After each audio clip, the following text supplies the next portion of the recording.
Voilà, bonjour les amis, aujourd'hui on retrouve l'évangile de Luc, cette fois-ci au chapitre 18, les versets 9 à 14. Il dit encore la parabole que voici à certains qui étaient convaincus d'être justes et qui méprisaient tous les autres. Deux hommes montèrent au temple pour prier. L'un était pharisien et l'autre collecteur d'impôts. Le pharisien, debout, priait ainsi en lui-même: « Ô Dieu, je te rends grâce de ce que je ne suis pas comme les autres hommes qui sont voleurs, malfaisants, adultères, ou encore comme ce collecteur d'impôts. Moi, je jeûne 2 fois par semaine.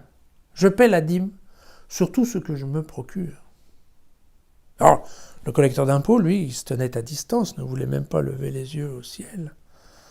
Mais il se frappait la poitrine en disant: « Ô Dieu, prends pitié du pécheur que je suis. » Eh bien, je vous le déclare, celui-ci redescendit chez lui justifié et non l'autre, car tout homme qui s'élève sera abaissé, mais celui qui s'abaisse sera élevé. On a déjà entendu ça quelque part, je vous l'accorde. Ah, c'est un passage qui est exclusif de Luc, les autres ne l'abordent pas.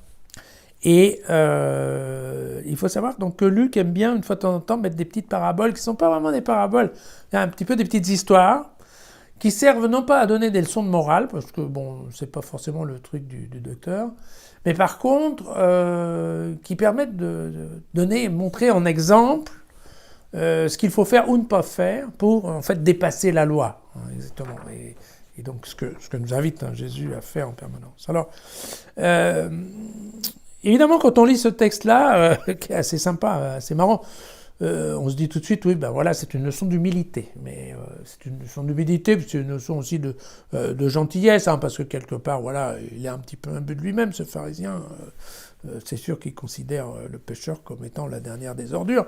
Bon, c'est un petit peu, voilà, il a grosse tête, donc quelque part, c'est bien, à la fin, ping, il se fait taper sur les doigts avec la règle. Mais en fait, c'est quand même pas tout à fait ça l'idée. Il faut revenir à la définition de justifier. Vous savez, être juste, c'est être capable de se mettre en ligne avec Dieu, avec ses commandements, de telle façon à s'approcher, à pouvoir s'approcher de Dieu. Et c'est ça la justification. Et donc, en fait, ce que nous explique là Luc, c'est que, contrairement à ce que disent les Juifs, c'est pas en faisant la loi et rien que la loi et que la loi qu'on s'approche le plus de Dieu. Parce qu'effectivement, dans leur système, et je crois qu'on en avait parlé un jour, l'idée c'est que, en suivant la loi, c'est ça ce qui permet de se justifier, c'est-à-dire de pouvoir s'approcher de Dieu. D'accord ? C'est ça. Et là, Luc dit, ouais, non, mais attendez, erreur. La question, c'est pas de faire la loi. Et ce que nous rappelle Luc ici, la question qu'il soulève,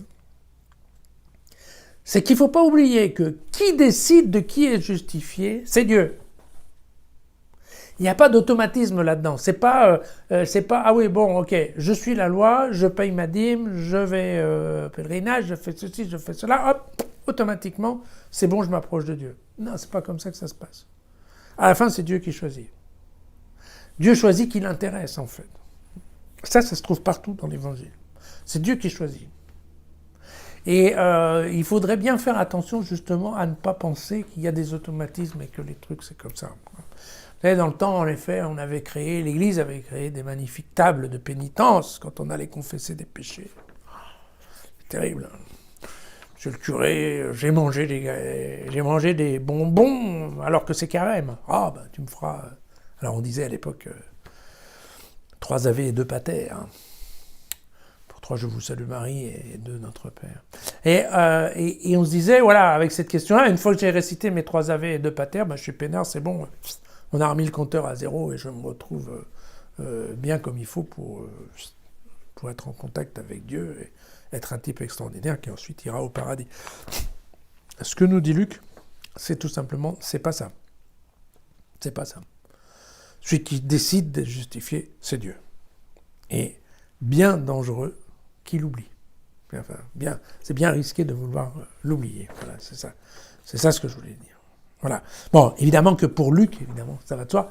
Luc, vous savez, c'est quand même l'évangile de la miséricorde et c'est l'amour. Donc, pour Luc, c'est évident que l'amour est beaucoup plus important que les œuvres, ou que le respect de la loi. Mais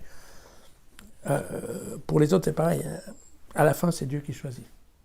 Ne l'oublions pas. À demain.